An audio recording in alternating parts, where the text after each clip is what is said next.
Hello and welcome to Tag 6 of our SQL injection video series. So in this task, we're going to learn about blind SQL injection and how to use this to bypass authentication. So let's have a read about what blind SQL injection is.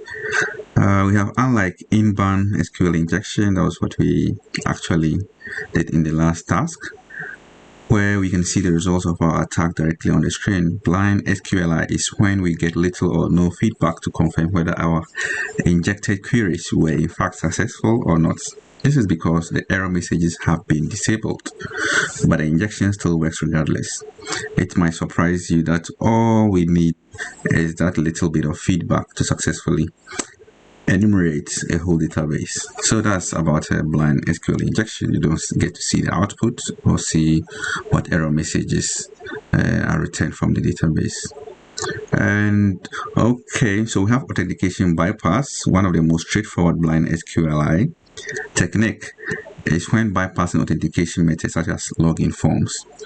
In this instance, we aren't that interested in retrieving data from the database. We just want to get past the login page or login form.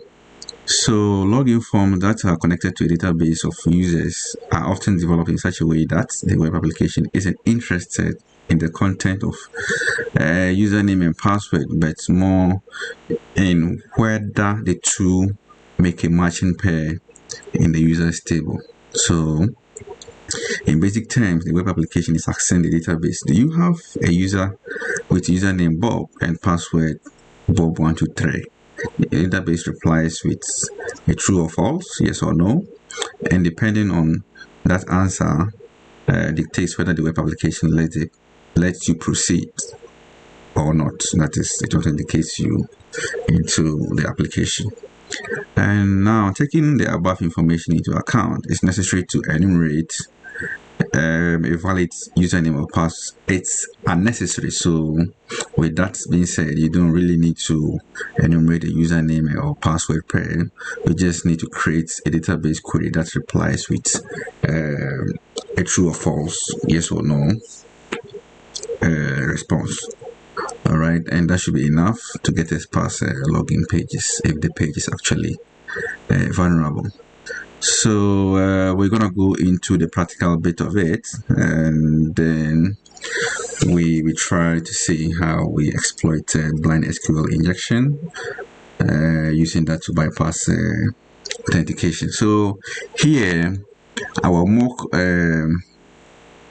browser, we have a login page. So this is the login form here, where we need to put username and password to get ourselves authenticated into the application. So here, a post request is what is going to be sent to the server.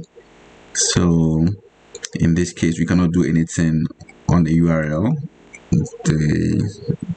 unlike we did in the previous. So in this case, let's try to input admin, and then password. So the password, just slam my keyboard, and let's see if this authenticates us. So this is the SQL query. It selects everything from the users table, where username is admin and then password is this, and then limit is 1. So it brings the first row if we succeed. All right, so let's try to log in.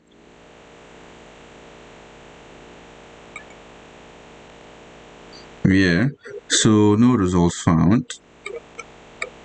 That's what we get. So this is the SQL results. We don't have results here, and that means we've not been able to log in.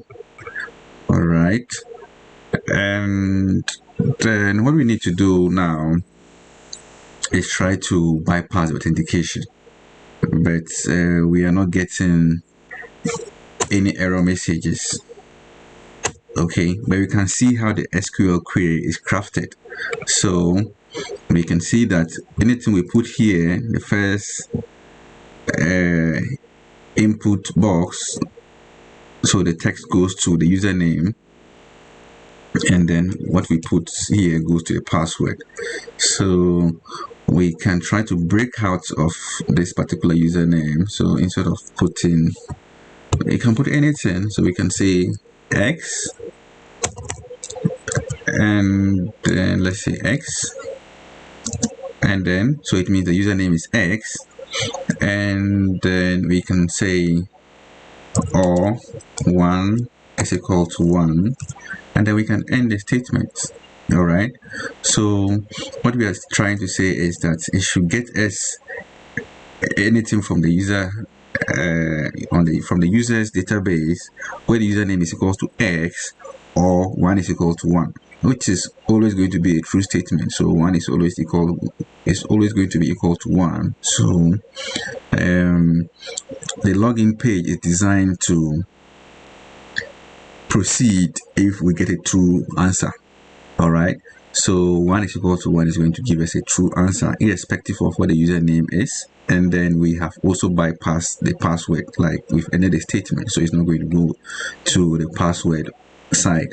So this will work for us, but if you still want to explicitly say you ignore the rest of the statement, you can put a comment.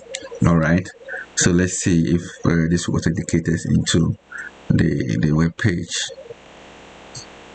All right, yes, so we've been able to log in. So you pass the login and can now move to the next level. So this particular level 2 is done, so let's click to level 3. So we are now in level 3, but this should give us this is the flag we will need to enter